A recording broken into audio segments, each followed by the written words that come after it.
Did you know that the average person has 48.6 thoughts per minute? That adds up to about 70,000 thoughts per day.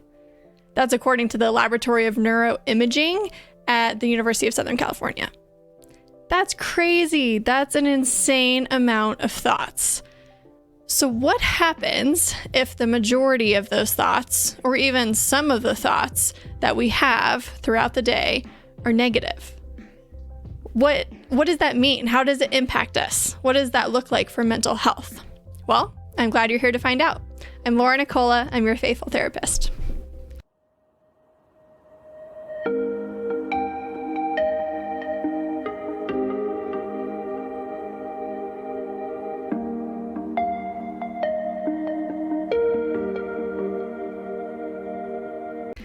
So if most of our thoughts are negative, then we are going to probably have symptoms of thought-based consequences, which mostly affect our emotions.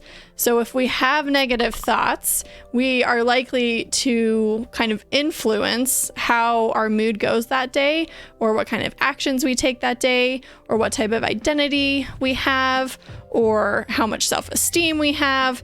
Our thoughts impact practically everything throughout the day. And if we're experiencing these negative symptoms, then we're possibly going to fall into mental health categories of thought-based disorders, such as, things that are caused by thoughts, like generally speaking, anxiety, which could, entail social anxiety or panic disorder or OCD, anything that falls under that category. It also could be something like depression, like major depressive disorder or dysthymia or bipolar disorder. Anything that our thoughts impact our mood are going to be affected throughout the day with how many negative thoughts we have. So great. What do we do about it, right? How do we treat that? Well, one of the major kind of components of treating it that I use is called CBT, cognitive behavioral therapy. This is super researched, it's super efficacious, and I've seen so much benefit with the clients that I work with that struggle with negative thoughts. Now, CBT is very, very extensive. I will probably do a whole video just on CBT because it does have such an influence in the work I do. But today, I just want to focus on one small component of CBT called cognitive distortions. Now, cognitive distortions, they're kind of a scary term, maybe. Another term that people refer to them as is like thinking traps, or just kind of like categories of thought that come from the practice of doing CBT as a treatment. But cognitive distortions are basically categories of thoughts that are irrational, that influence our emotions. So let me give you a few examples. Like one example would be a should statement. So this would be like, I should be happier than I am. I should be married by now. I shouldn't have to work this hard to get this promotion. You can just see how like the actual should is in the word, but it's a category of thought that we might fall into. Another example of a cognitive distortion could be catastrophizing a situation. So that would be kind of like worst case scenario. I'm giving a speech tomorrow and the worst thing that could happen is I lose my job. Okay, wait a second. How did we get there? Like what kind of step process got us to that catastrophic thinking? Well, it's a thinking trap. It's a cognitive distortion. Another example might be jumping to a conclusion. This happens all the time. And I'm one of those people that do it all the time. With social media, we look at a post and we jump to a conclusion about that person. Or, I misinterpret a text message that I get and then I jump to the conclusion that that person's angry with me. Things like that. My boss sends me an email and says, hey, can we meet next week? And my immediate thought, catastrophizing and jumping to a conclusion, I'm getting fired, right? These are just a few. If you literally Google cognitive distortion, probably 10 to 20 of them will probably come up. And honestly, it's not like the terms or the amount or anything, or, if they directly come from CBT, that's important. What's important is the label, honestly.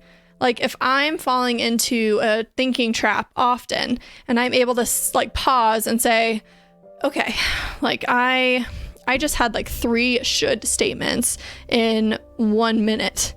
Okay, well, what's that about? It gives me a label for identifying what those thoughts are. But then in my mind, I can also say, oh, that's a cognitive distortion. Other people fall into this. It's like a label for a reason. And then I kind of work backwards and say, okay, well, I need to maybe bring some more reality kind of into my thinking.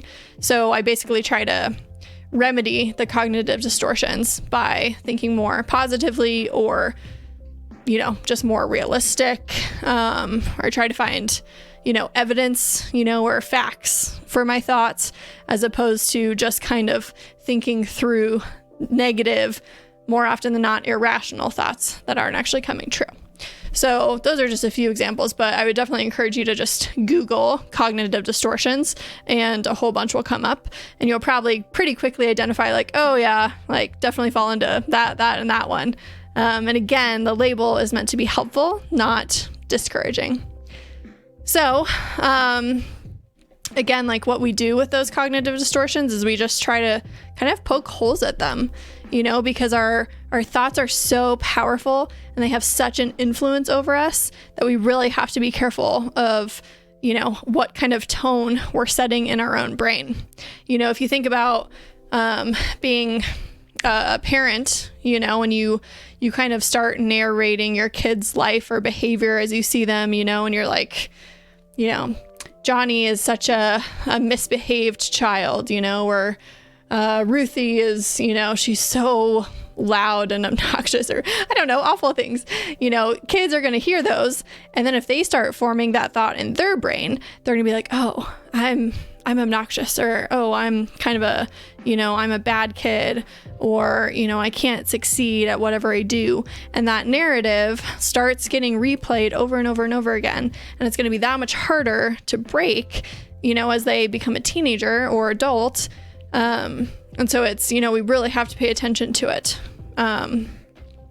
What's his name? Norman Vincent Peale. He wrote The Power of Positive Thinking. Super famous book, a lot of copies sold, but it's awesome. I would definitely recommend it. Basically, what it kind of boils down to is he tries to show the roots of our thoughts and how the roots of those are what lead to success or not, and basically managing our attitude and our emotions and our mood and our life. So that could be a good resource if you are interested. But just, this happens all the time. We have to think more positively to feel more positively. It's kind of a self-fulfilling prophecy in a lot of ways.